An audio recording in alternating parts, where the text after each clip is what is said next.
Hi, and welcome to another episode of Real Talk. I'm Niall Murphy, CEO and co-founder of EVRYTHNG, the product cloud that helps consumer brands run their businesses differently by knowing what their products know. So Real Talk is where we bring influential industry minds together to discuss important issues shaping the consumer industry. Today, I'm talking with Vanessa Barboni Hallik, who is CEO and founder of sustainable fashion brand Another Tomorrow. And we're going to discuss what she's learned about the sustainable circular economy. Vanessa is an advocate of human and animal welfare and protecting the environment, and obviously has put her money where her mouth is in founding Another Tomorrow.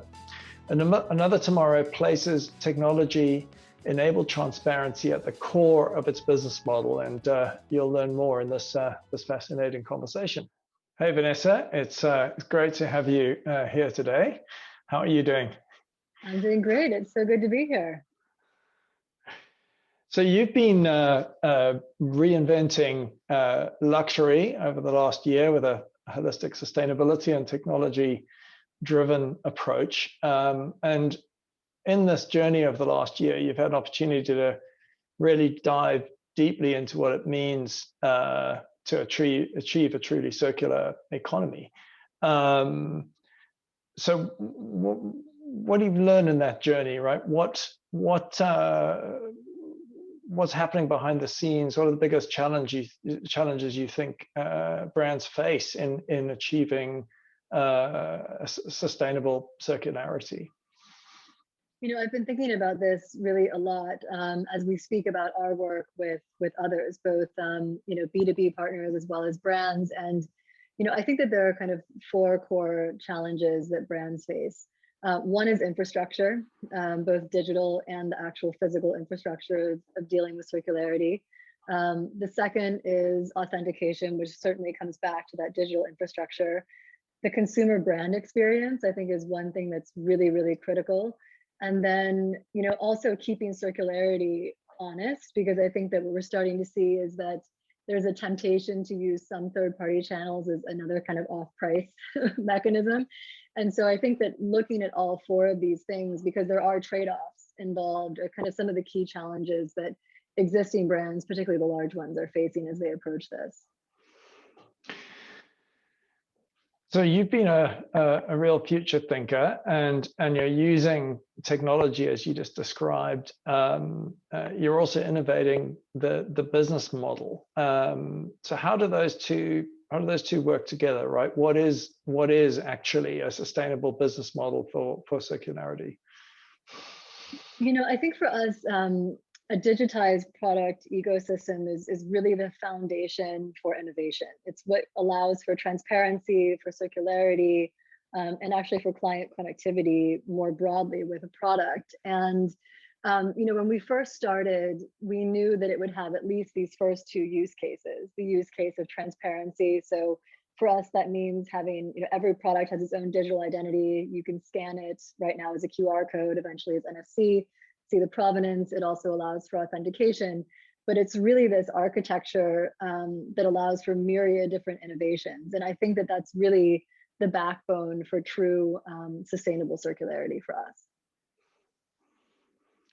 So, the previous CEO of H&M famously said that in principle, we don't need to grow any more cotton. There's enough in circulation in the world that we could make a business out of simply reprocessing existing cotton. So as a brand owner, do you feel that we're within reach of such a model whereby you can actually operate a business that isn't only based upon primary production, that could be based upon secondary processing and so forth as well?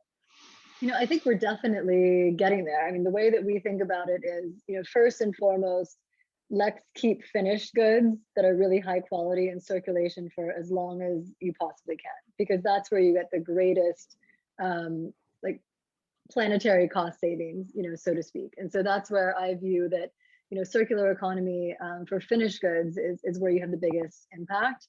But certainly what we're seeing in terms of materials innovation is incredibly exciting to actually bring us much closer to that world, because I think that there is a greater and greater appreciation that we are truly limited. We're at our planetary boundaries and we have to get to this point. But there's a tremendous amount of, I would just say, it's actually municipal infrastructure in many cases that's kind of a stumbling block, because you don't have textile recycling at scale. And I think that we actually have to think about this in a state and regulatory capacity to actually enable this. But we're seeing really incredible things in material science to make the actual conversion process a smooth one.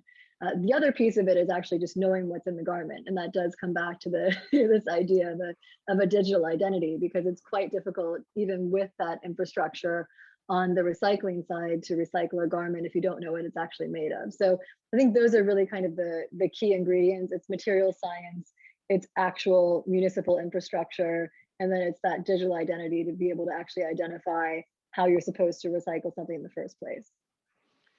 I think to your earlier point about authenticity, it's a fascinating opportunity for brand owners to participate in that secondary life of the product, because you as the brand actually are the authority that can authenticate the product, and that preserves value from a consumer's point of view, but also gives you the opportunity to participate in that value with the consumer in the second market. So obviously, if we can keep products in circulation longer, then to your point also, we don't need to worry about processing the materials perhaps until later than we would today. Yeah.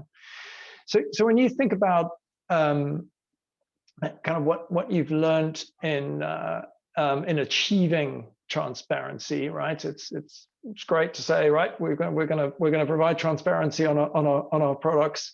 What have you learned in that process that you think other brands need to know about succeeding in that journey? The first is that people actually care. So, we get a remarkable amount of information in just knowing that people actually activate the scans. And I think that, there's actually despite what you see in press headlines, I think there is a lot of skepticism about how much consumers really want to engage with that information. And I think that the exciting thing that we've learned firsthand is that they actually do. So that, I think, is a really crucial proof point. But I think there's also an important opportunity to create information in layers, because the depth of curiosity varies, and if you can give people multiple entry points into the information, that's also quite helpful and quite welcoming. But I think it's an opportunity truly not to be underestimated, and it's really worthwhile to continue to follow the consumer journey of how they engage to inform how you approach it as a brand. It's been I think a really interesting and you could almost say unexpected outcome that in this pandemic environment, which has been a tremendous economic challenge, that actually sustainability issues have come to the fore in many industry categories rather than actually receded, which you could have anticipated. Do you agree with that? Yeah, I absolutely do. It's quite interesting. I think that we've sort of stopped arguing about reality, which I think is extremely healthy. And to move past that point and start to really put your energy towards solutions, I think is a real break, a real meaningful break that's happened over the last 18 months. And I think it's a remarkable time to actually see collective energy towards solutions. Yeah, it's motivating and encouraging in humanity, which is not always an easy thing to say, right? So what are you excited about? What's next, really? What when you look forward in your plans and your evolutions of Another Tomorrow over the course of the next year or so? What's going to emerge? What are you excited about?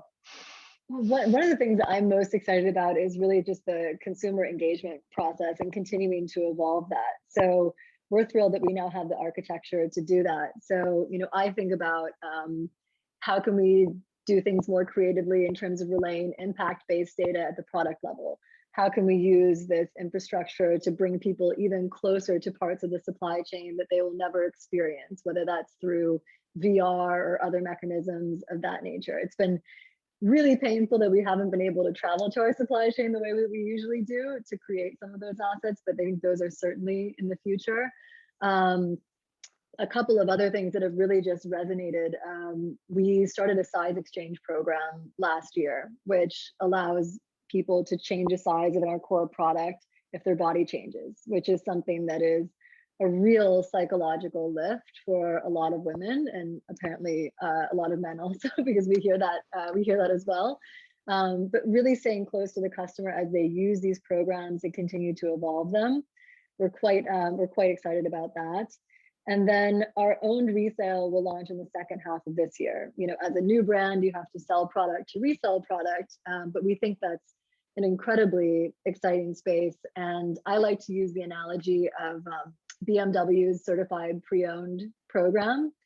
And it kind of goes back to what I spoke about at the beginning of saying, okay, how do we think about infrastructure and brand experience? I think what's beautiful about what BMW did is they create the same brand experience for that secondhand product with an incredible amount of trust. And I think that's incredibly exciting for the luxury space and something that we're very happy to bring to market. Yeah, you're truly embracing the concept of a long-term customer relationship, and it isn't centered around that only the moment of primary purchase. It's about the ongoing experience that I as a consumer have with the brand, and being able to track and maintain that relationship is super, super powerful. That was exactly why we decided to message it right at the outset, you know, because we felt that that was a really key communication to the customer, that this was a lifetime relationship and not just purely a transaction. So we're really excited about that, and the ability to reach a much wider customer base as well through that program. So I've got one last question for you. What do you think is lurking as a change force in the market today that you think is underappreciated, that you know, that we're going to wake up next year or perhaps 24 months from now and we're going to say, this is a really important driving force that we're reacting to? Maybe it's a consumer behavior, maybe it's a technology issue. Is there something that you think is sort of underappreciated as a potential disruptor?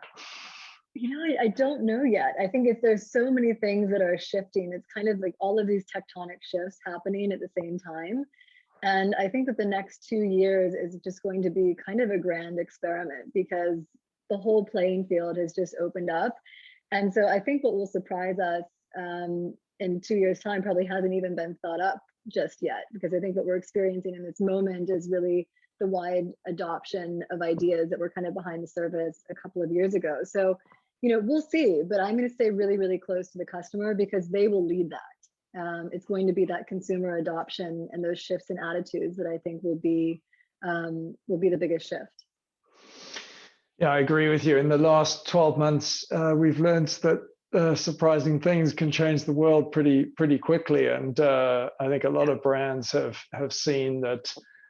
How e-commerce has accelerated so much, how resilience in the supply chain and transparency in the supply chain has become so critical, and what you're doing in sustainability, circularity, and the secondary market have moved from being, you could say, roadmap issues for many brands to actually being in the center of the fairway as table stakes, really, right? Yeah, and I do think that probably the one thing that has been talked about routinely, but that hasn't been executed on during this period, is just-in-time manufacturing. And I do think that idea of more localized manufacturing, more demand-responsive manufacturing is probably going to scale in a very material way as the actual physical build of that becomes more possible in a post-pandemic environment. That's, I think, one of those trends that I think will really gather steam. Interesting. No doubt we're going to have a very interesting period ahead of us. So thank you so much for sharing your time and your thoughts with us today, and wishing you a safe and successful coming couple of months with your team at Another Tomorrow. Thank you so much. It's been a pleasure now.